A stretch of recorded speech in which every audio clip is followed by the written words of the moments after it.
اور بغض سے کیسے بچے، اس میں کیا فرق ہے؟ حسد اور بغض یہ انسان میں ہوتا ہے، بغض بھی پیدا ہو جاتا ہے کسی سے، ذاتی نفرت، اور حسد بھی۔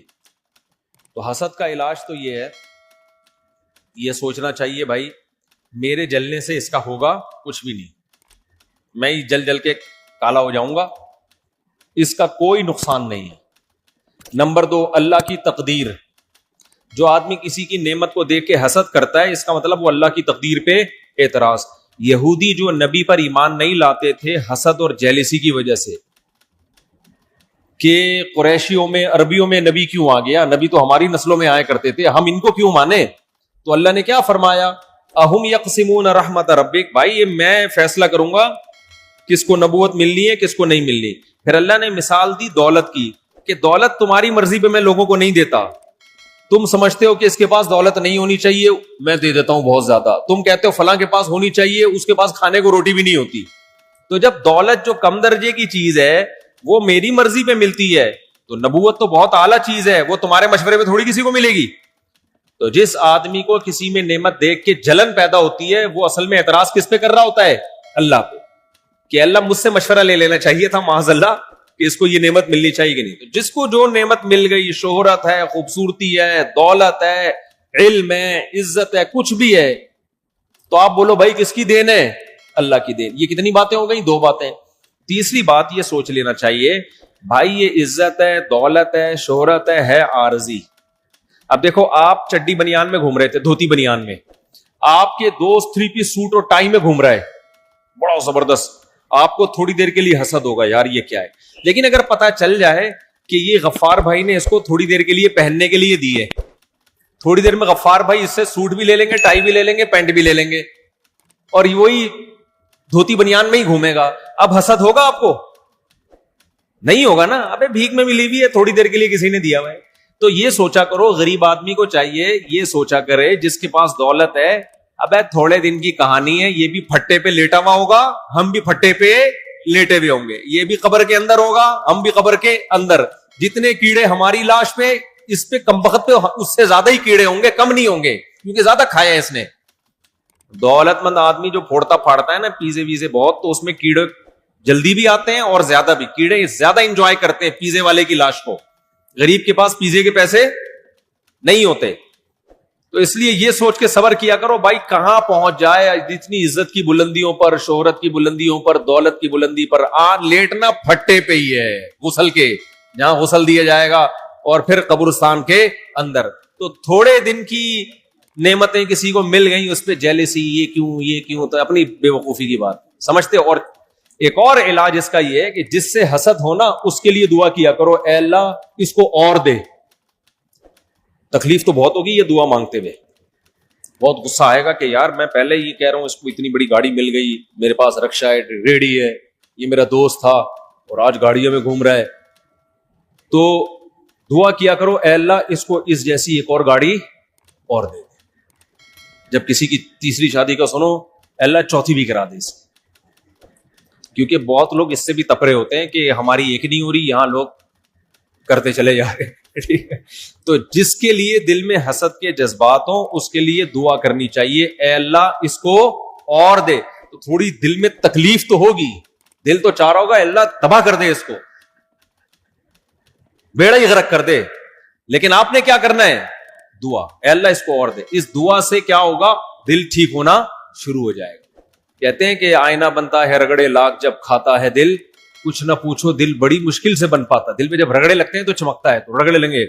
اور ایک اور کام کیا کرو، اس کی تعریفیں کرنا شروع کر دو، حالانکہ دل چاہ رہا ہوتا ہے اس کی برائی، لیکن لوگوں کے سامنے تعریفیں۔ اور یہ ہوتا ہے، دیکھو ڈاکٹر ذاکر نائک صاحب آئے نا، بہت زیادہ عزت ہو رہی ہے، تو اب کیا ہے، کچھ لوگوں کو سمجھ میں نہیں آ رہا یار ہم لوگ اتنے عرصے سے یہ کام کر رہے ہیں، ہماری اتنی نہیں ہو رہی، اس کی اتنی ہو رہی ہے۔ تو اب وہ کہنے الفاظ تو ہوتے ہیں اصلاح کر رہے ہیں، لیکن لیبل اصلاح کا ہوتا ہے، اندر کیا ہو رہی ہوتی ہے؟ جلن ہو رہی ہوتی ہے، حسد پیدا ہو رہا ہوتا ہے کہ یار یہ کیا ہے۔ تو ہمیشہ دشمن انہی کے ہوتے ہیں جن کو شہرت، عزت، دولت یا کوئی خاص حسن و جمال، کوئی بھی نعمت، انہی کے دشمن ہوتے ہیں۔ تو ایسے موقع پہ دعا دینی چاہیے، اور اگر کسی میں کوئی غلطی ہے تو غلطی کی اصلاح کا طریقہ خیر خواہی کے ساتھ اس کی بھی اصلاح کر سکتا ہے، طنز اور طعنے کے بغیر بھی کر سکتا ہے انسان سے۔ تو یہ چند نسخے استعمال کریں گے تو حسد مارکیٹ سے کیا ہو جائے گی؟ شارٹ. اور بغض کا بھی ایسا ہی ہے. جی وعلیکم السلام. ہے الحمدللہ مسلمان. یار یہ آواز کس چیز کی آ رہی ہے اتنی زور سے؟ یہ بند کراؤ یار, یہ سارے ان کو بند کرائیں پنکھوں کو. شور دیکھو کتنا ہو رہا ہے اس کا. آپ آگے آ جائیں. ادھر سے بھی اتنی زور سے آواز آ رہی ہے بڑے بڑے پنکھوں کی, یہ بند کرا دیا کریں. جی وعلیکم السلام.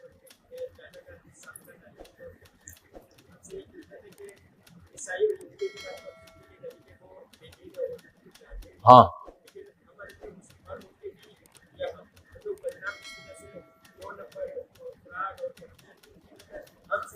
ہاں ہاں جی. یہ بھائی کہہ رہے ہیں کہ ہم کہ غیر مسلموں کو کہتے ہیں وہ جہنم میں جائیں گے, وہ اللہ کو نہیں مانتے, جبکہ مسلمان کرپٹ ہوتے ہیں, 2 نمبر ہوتے ہیں, جھوٹ بولتے ہیں. دیکھو پہلی بات تو یہ کہ یہ نہیں ہے کہ ساری دنیا کے سارے مسلمان ایسے ہوتے ہیں. آپ یوں کہتے ہیں کہ پاکستانیوں میں بہت سارے ایسے ہوتے ہیں, ورنہ مسلمان دنیا میں بہت ہیں, 1 نمبر بھی ہوتے ہیں, 2 نمبر بھی ہوتے ہیں. اور یہ بھی کہنا کہ سارے غیر مسلم سچ بولتے ہیں یہ بھی غلط ہے. غیر مسلموں میں بھی بڑے بڑے فراڈ ہوتے ہیں, پورے ملک کرپٹ ہیں. دوسری بات یہ کہ غیر مسلم میں چھوٹے موٹے فراڈ نہیں ہوتے ہیں تو بہت بڑے لیول کے ہوتے ہیں.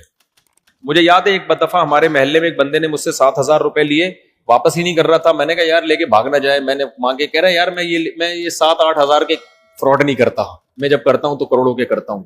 یہ لو 7,000.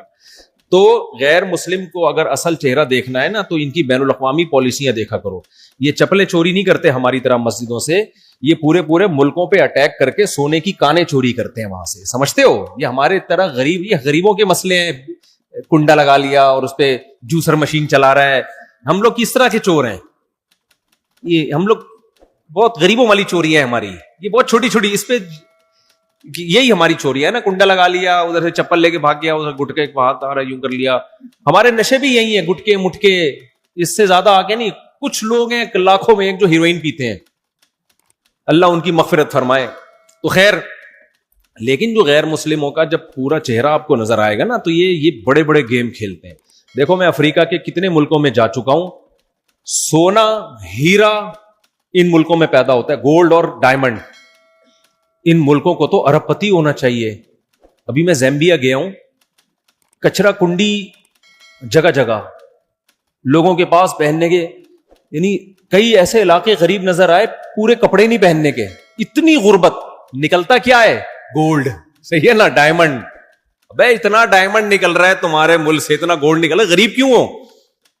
وجہ کیا ہے؟ بین الاقوامی طاقتوں نے ان پہ جہاں دیکھا نا کہ یہاں یہ لوگ ترقی کر سکتے ہیں تو وہ کرپٹ لوگوں کو ان پہ لے جا کے مسلط کر دیا. تو اس لیے یہ جو غیر مسلم ہیں یہ ہماری طرح یہ چھوٹے موٹے حساب کتاب نہیں ہوتے, ان کے گیم ہوتے ہیں بہت بڑے پیمانے پر. اس لیے ہم ان کو سمجھتے ہیں ماشاءاللہ ویل ڈن, کیا زبردست ہے. تو اتنی احساس کمتری میں جانے کی ضرورت نہیں. ہاں کچھ لوگ ان میں بہت اچھے ہوتے بھی ہیں. نارملی جو عام طبقہ ہے وہ برا نہیں ہوتا, عام طور پر وہ زبان کے پکے ہوتے, لیکن وہ بھی ہر کنٹری میں نہیں ہے. کچھ کنٹری تو مشہور ہیں, اب میں نام نہیں لوں گا کنٹریوں کے, کچھ کنٹری تو مشہور ہیں, ان کے غیر مسلم اتنے فراڈی ہوتے ہیں کہ آپ کی جہاں سوچ ختم ہوتی ہے نا وہاں سے ان کا فراڈ شروع ہوتا ہے. لیکن کچھ کنٹری ایسے ہیں جو فراڈ نہ ہونے میں, جیسے جاپان ہے, میجورٹی وہاں پہ فراڈی نہیں ہے, وہ 1 نمبر لوگ ہوتے ہیں جاپان میں. اسی طرح اور بھی کچھ ملک ہیں جہاں پر 1 نمبر, تو ہر طرح کے لوگ ہیں. یہ جو ہم نے اپنے بارے میں فیصلہ کر لیا مسلمان 2 نمبر مسلمان ہے, یہ نہیں ہے بھائی, یہ ایسا بالکل بھی نہیں ہے. دوسری بات یہ کہ 2 نمبری ہمیشہ چوریوں میں ہوتی ہے نا, پیسوں میں. جتنا سخی مسلمان ہے نا پیسہ خرچ کرنے میں, اتنا دنیا میں کوئی قوم نہیں. ایک مسلمان مرد اپنی بیوی پہ بھی خرچ کرتا ہے, اپنے اولاد پہ بھی خرچ کرتا ہے, اپنی ماں کو بھی پالتا ہے, اپنے باپ کو بھی پالتا ہے, اور زکاتیں بھی دیتا ہے, غریبوں کو بھی کھلاتا ہے, مسجدیں بھی آباد کرتا ہے. آپ ذرا جا کے رمضان میں اور اس کے علاوہ سخاوت نے دیکھو یہاں لوگوں کی, تو یہاں کی سخاوت غیر مسلم اس کا مقابلہ نہیں کر سکتا. ہمارے ایک ریلیٹیو نے بتایا کہ ہم حج کرنے گئے تو میں نے وہاں پہ ایک سعودی کو دیکھا, ایک بہت بڑا جنرل اسٹور جس میں حاجیوں کو چیزیں بک رہی تھی, حاجی لوگ خرید رہے تھے. کہتے ہیں وہ جنرل اسٹور کے مالک کے پاس گیا, وہ عربی سعودی, مالک کو سائٹ پہ لے گیا, بولا یہ تیرے پاس جو پورا اسٹور ہے نا, اس میں کتنی مالیت کا سامان پڑا ہوا ہے؟ اس نے بتایا ہوگا اتنے لاکھ ریال یا اتنے کروڑ ریال. اس نے نوٹوں کی بریف کیس سے گڈیاں نکال کے دی اور بولا یہ حاجیوں میں فری بانٹ دے سارا, ٹھیک ہے, یہ سب میں نے تجھ سے خرید لیا. تو ایسی ایسی سخاوتوں کے مسلمانوں میں آپ کو واقعات ملیں گے نا, گورے کا تصور نہیں ہے کہ اتنا بھی کوئی سخی ہو سکتا ہے. یہ سب آپ کو اس سوسائٹی میں ملیں گے یہ واقعات. اس لیے اتنا احساس کمتری میں جانے کی بالکل ضرورت نہیں ہے. ابھی دیکھو یونیورسٹی کی ایک طالبہ کے ریپ کا واقعہ آیا نا, جو جھوٹا واقعہ تھا, کتنا شور لوگوں نے اٹھایا, اور اٹھانا بھی چاہیے بھائی, اپنی قوم کی بہنوں بیٹیوں کی عزت ہمارے ذمے ہے, لیکن وہ جھوٹا واقعہ تھا, پھر بھی کتنا شور اٹھا اس پہ. آپ کا کیا خیال ہے وہاں نہیں ہوتے ایسے واقعات؟ وہاں یہ ڈیلی ہوتے ہیں, سمجھ رہے ہو. بعض غیر مسلم کنٹری جن کو بہت اچھا سمجھتے ہیں, ویل ڈن, ان کے یہ روز کے واقعات ہیں. یہ عام پبلک کو نہیں پتا چلیں گے, یہ اس کو پتا چلیں گے جو تھانے میں کسی آفیسر سے اس کا تعلق ہو, یا ہاسپٹل میں جو جنرل کلینک ہو. وہاں ڈاکٹر آپ کو بتائے گا میرے پاس ریپ کے کتنے کیس ڈیلی آتے ہیں یا ہفتے میں آتے ہیں. پولیس آفیسر بتائے گا کہ کتنی کی کمپلینز ہوتی ہیں, کتنے تو کمپلین کرتے ہی نہیں ہے. تو ان کے ہاں یہ ریپ ویپ یہ بچوں کے کھیل ہیں, یہ کوئی اتنی بڑا ایشو نہیں ہے. ہمارے ہاں عورت کی عزت زیادہ محفوظ ہے.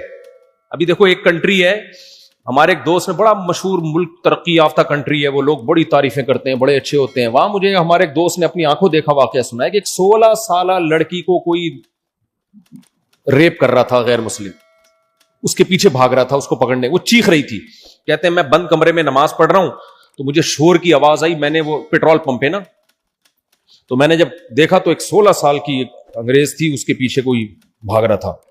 کہہ رہے میں نے فوراً پولیس کو فون کیا, پولیس آئی. وہاں یہ ہے کہ پولیس آ جاتی ہے فوراً, تو پولیس آئی اور اس کو پکڑ لیا نا. کہہ رہے لیکن پولیس نے مجھے کہا کہ آپ کو دروازہ کھولنا نہیں چاہیے تھا, اس لیے کہ بعض دفعہ ڈکیتی کا یہ طریقہ ہوتا ہے کہ کوئی لڑکی چیختی ہے, وہ اگلا سمجھتا ہے دکان کے اندر کے کچھ اس کے ساتھ مدد کرنی ہے, وہ جیسے ہی ڈور کھولے گا دونوں مل کے لوٹ لاٹ کے چلے جاتے ہیں, ٹھیک ہے.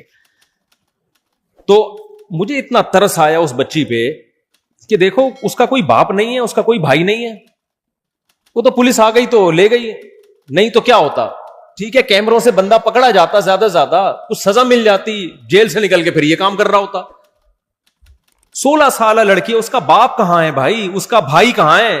نہ باپ کا پتا نہ بھائی کا پتا. ہمارے یہاں میرے بھائی کسی لڑکی کی عزت پہ کوئی ہاتھ ڈالے نا, پولیس بعد میں, پہلے اس کا بھائی ٹکا کباب بنا دے گا, اس کا باپ آئے گا, اس کے 6-7 بھائی آئیں گے, اس کے چاچے آئیں گے, اس کے مامے آئیں گے. آسان نہیں ہے. ان کے ہاں لڑکی کا پوچھنے والا نہ باپ نہ اس کا بھائی, کیا عزت رہ گئی؟ پولیس ہے جس پہ اعتماد کرنا ہے. تو بھائی کوئی عزت نہیں ہے سوسائٹی میں جس کی آپ گیت گاتے ہو نا, ماشاءاللہ ماشاءاللہ زبردست, گورا بہت اچھا. بھائی کیا اچھا ہے یار, ہمارے ہاں عورتیں زیادہ محفوظ ہیں. کچھ واقعات ہوتے ہیں جو غلط ہوتے ہیں, وہ بھی نہیں ہونے چاہیے, لیکن اتنا برا نہیں ہے جتنا ان کے ہاں عورت بیچاری بدحال ہے, کوئی حیثیت نہیں ہے اس کی. بس ان کی چند تعلیم کے اداروں میں ہم فارغ ہونے والی لڑکیوں کو دیکھ لیتے ہیں, ماشاءاللہ وہ ڈاکٹر, یہ انجینئر, اور ہماری گھر میں اسلام کہتا ہے گھر میں اپنے شوہر اور بچوں کی خدمت کر لے. یہ عزت کی, یہ زیادہ عزت والی بات ہے, یہ زیادہ اچھی بات ہے. تو اس لیے اتنا زیادہ نہیں ہو. باقی گناہ میں جو ہے دیکھو, آپ نے کہا کہ ایماندار اور کفر, گناہ میں کوانٹیٹی نہیں دیکھی جاتی, کوالٹی دیکھی جاتی ہے. اللہ کہتے ہیں میرا انکار یا میرے ساتھ شرک, یہ گناہ تو ایک ہے لیکن وزنی بہت ہے, یہ ساری نیکیوں کو کھا جائے گا. اس لیے اللہ کی نظر میں سب سے بڑی نیکی ایمان ہے, باقی سب چیزیں اس کے بعد ہیں.